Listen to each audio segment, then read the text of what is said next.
রাসূল সাল্লাল্লাহু আলাইহি ওয়াসাল্লামের লিডারশিপটা ছিল এথিক্যাল লিডারশিপ, কিন্তু এইটার অনেক বড় ক্রাইসিস আমাদের সমাজে, আমাদের নেতৃত্বের মাঝে। কি বলেন? নৈতিকতার ঘাটতি আছে না? নৈতিকতা বিবর্জিত নেতৃত্ব, এটা দিয়ে কিছুই হয় না। একটা জাতির ধ্বংসের জন্য নৈতিকতা বিবর্জিত নেতৃত্বই যথেষ্ট। আমানতদারিতা, সততা, অনেস্টি, ট্রাস্টওয়ার্দিনেস, এটা অনেক জরুরি নেতৃত্বের জন্য। নেতা হতে চাইলে তাকে আমানতদার হইতে হবে। যদি একজন ট্রু লিডার কেউ হতে চায়, তার মধ্যে আমানতদারিতা চাই। কি চাই? আমানতদার, তাহলে ইন্টিগ্রিটি। মজার ব্যাপার হচ্ছে, মক্কার কুরাইশরা, মক্কার লোকেরা রাসূল সাল্লাল্লাহু আলাইহি ওয়াসাল্লামের কাছে এসে আমানতের সম্পদ গচ্ছিত রাখতো।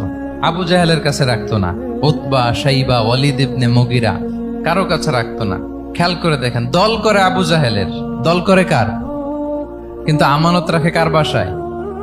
কি অবাক করা কাণ্ড না? কর্মী হচ্ছে আবু জাহেলের, কিন্তু আমানতের সম্পদ রাখে কার কাছে?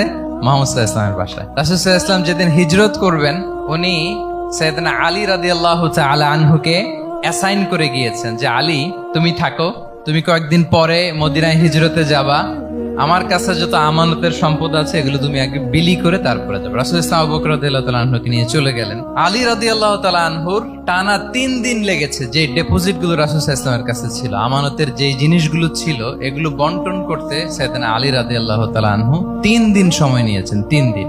এত পরিমাণ আমানতের সম্পদ রাসূল সাল্লাল্লাহু আলাইহি ওয়াসাল্লামের কাছে ছিল। আল্লাহু আকবার।